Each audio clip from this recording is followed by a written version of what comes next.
Forgery, bribery, agents of influence, disinformation, and overall dirty tricks are all part of a broad range of Soviet activities called active measures. This program is about these Soviet active measures, and former Czechoslovakian intelligence officer Ladislav Bittman, whose job it is to respond to these active measures.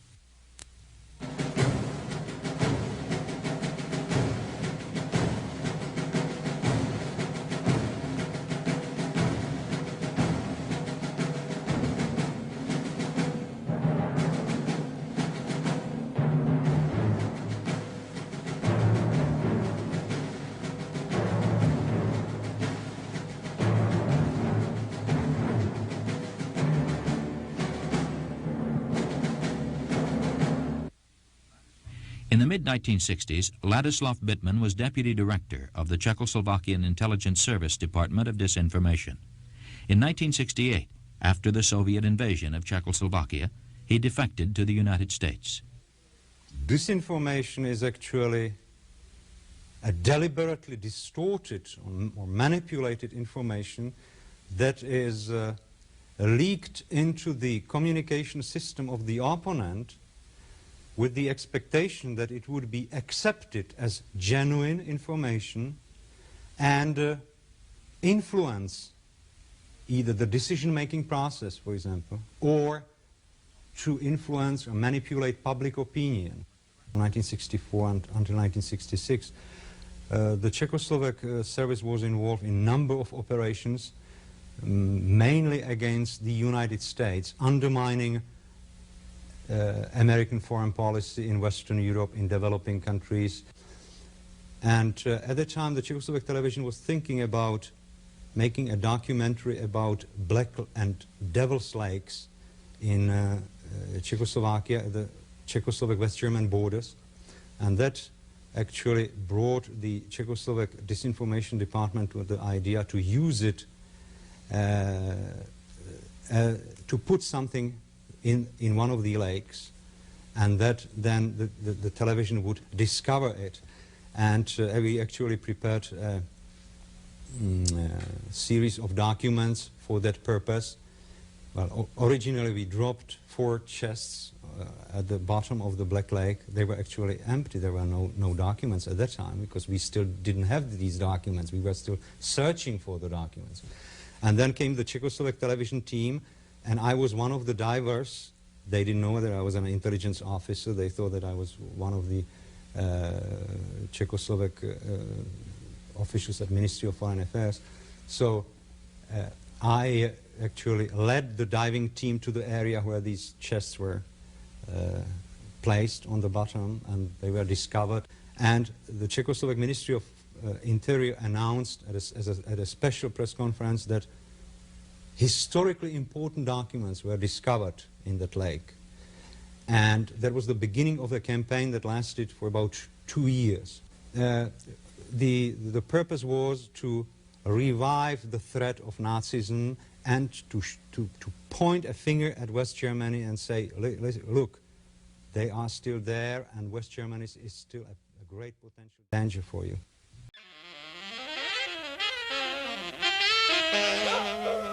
Tales from Prague on The Late Show tonight. The secrets of the Black Lake, how Czechoslovakia's Department of Disinformation fooled the world's media. Good evening. In 1964, the Czech Secret Service pulled off one of the most effective hoaxes in the annals of disinformation. They fooled the world's media with an elaborate scheme of planting forged Nazi documents at the bottom of the Black Lake and the Devil's Lake on the borders of Czechoslovakia and West Germany. And they hoaxed the world so effectively that a Czech television documentary at the time won international awards. The real story only emerged after one of the Secret Service officers involved emigrated to the United States and explained how the press were fooled in order to hoodwink the West's intelligence services. The Late Show interviewed both the hoaxer and the hoaxed to reveal the real secrets of the legendary Operation Neptune.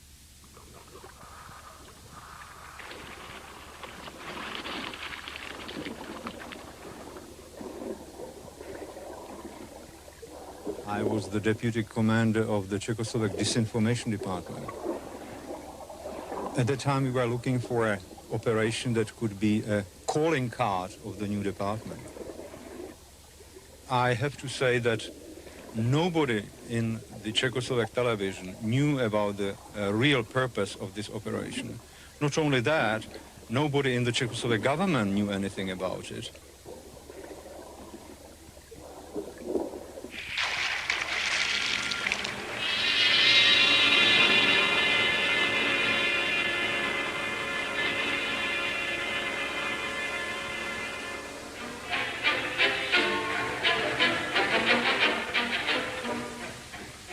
In the spring of 1964, the Czechoslovak television decided to make a documentary about the legends and secrets of two lakes on Czechoslovak West German borders, Devil's Lake and Black Lake, and hired a group of divers to do the research.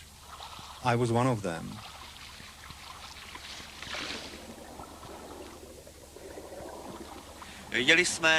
We went to Black Lake because we wanted to test whether or not the legend about the strange characteristics of its water was true.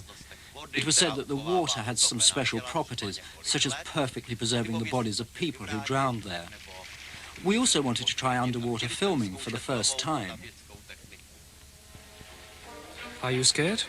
We aren't scared, but we're not going to take any risks. The lake is treacherous enough, even for ordinary swimmers. Well, come and have a look for yourself. Come and see what lurks down there.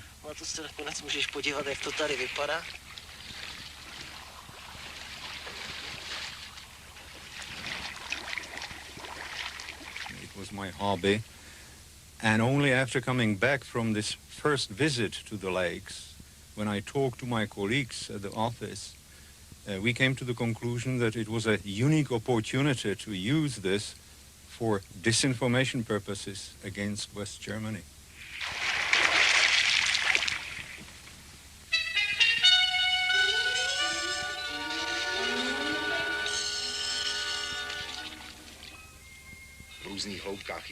In the depths of the lake, objects have been found which are causing a great deal of curiosity.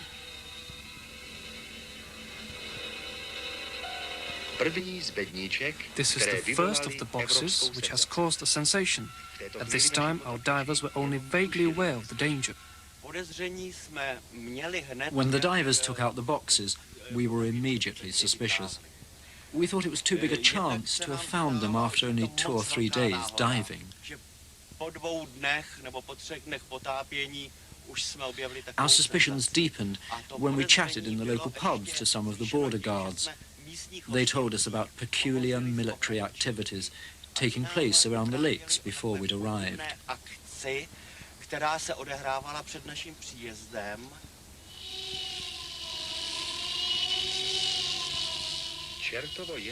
The Devil's Lake finally gave up its mystery. This was the last trap of the devil. The border guards are taking 160 pounds of explosives found in the chests to a safe military base. Their caution is fully justified. The danger of explosion is ever present. The chests were actually empty, but they were incredibly well disguised. I can remember that we watched with binoculars from a distance, and the chests were covered with moss, weeds, mud. Even tiny details like that had been carefully worked out.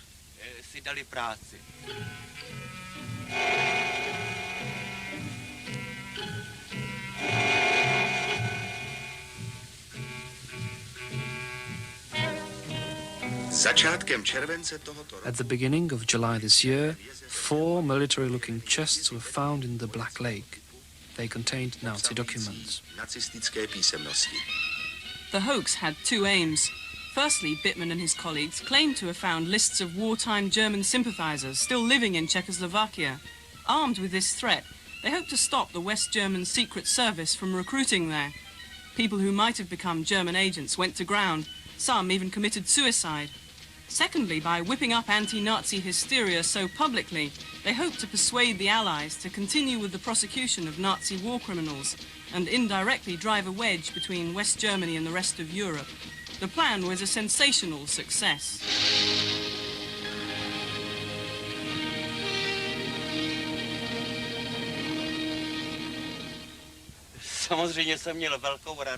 I was extremely pleased. because many of my journalist colleagues came from all around Czechoslovakia and said, Branislav has had another lucky strike. Yet again, he's gone straight into a sensational scoop. They were quite simply envious. And of course, I was as pleased as Punch. It became kind of a joke inside the intelligence service that we contributed to the journalistic success of the Czechoslovak television. But obviously, at that time, the disinformation department succeeded in creating a first-class sensation to manipulate not only the public in West Germany, in Western Europe and around the world, but also to manipulate successfully Czechoslovak journalists as well as foreign journalists. We had a visit at the lakes from Major Stayskull, who was a commander of the Office of Disinformation, although we didn't know that at the time. He was such a master of mystification that he really persuaded us that our suspicions were wrong. He said, why, if we had these documents, wouldn't we just publish them normally? Why go to all that bother, putting the documents into boxes and planting them at the bottom of a lake? He was really a master of the lie, and he changed our minds. Our investigation has come full circle. We end up where we started, with 4 boxes from the Black Lake. Apart from the painstaking detail taken by Bittman, the overall success of the operation depended on deceiving the world press.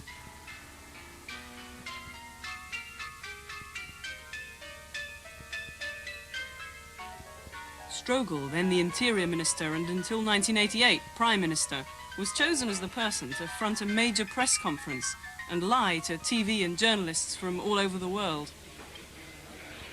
I spent a number of hours with Strogel, advising him what to do, how to react at the press conference, how to react to aggressive questions about the content of the documents and also about the circumstances under which they were discovered. He was kind of afraid that eventually it could be a failure, and that in that case, of course, his reputation and his political standing would suffer. And he said, so if this operation fails, both of you go to prison, I can guarantee you. It was kind of a rehearsal, which, by the way, it's nothing unique.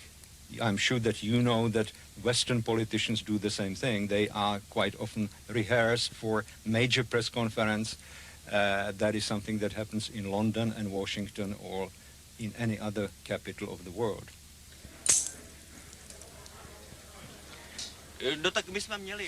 We had an opportunity to talk to Interior Minister Strogel before the press conference in the office of our Director General.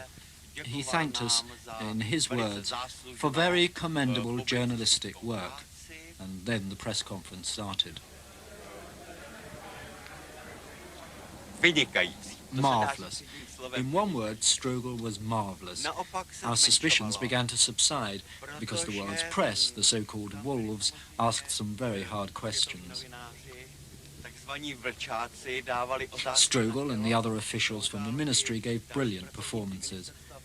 I would even go so far as to say that it was at the press conference that my suspicions disappeared. Journalists and reporters, particularly in the United States and Britain, they feel that they are above this kind of games. The fact is that they are just as human and vulnerable as anybody else. And whenever somebody wants to deceive and manipulate public opinion, he or she has to deceive the press, the messenger.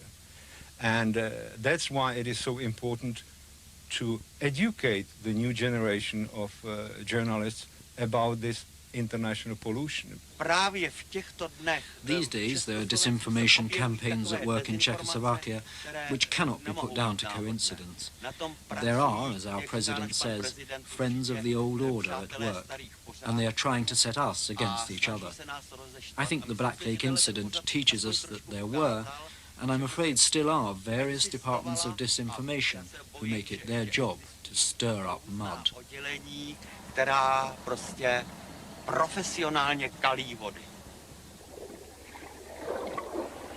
One of the major and most effective forms of disinformation is forgery.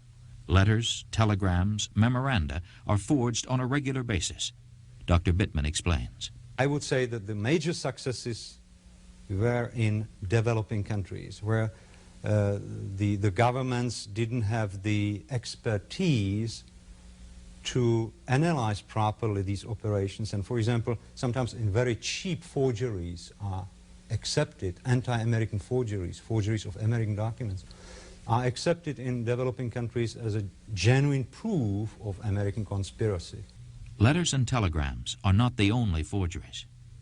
During this time, for example, the Czechoslovak and East German intelligence services started a worldwide campaign to undermine, to paralyze the operations of CIA. And at that time, the East Germans came with the initiative to publish a book called Who is Who in CIA. The information came from Czechoslovak and East German archives, and of course under the Soviet supervision. It is a classical example of a disinformation product. The book contains a number of names, supposedly CIA operatives. About 50% of the names of that book, in that book, are truly CIA agents, CIA operatives.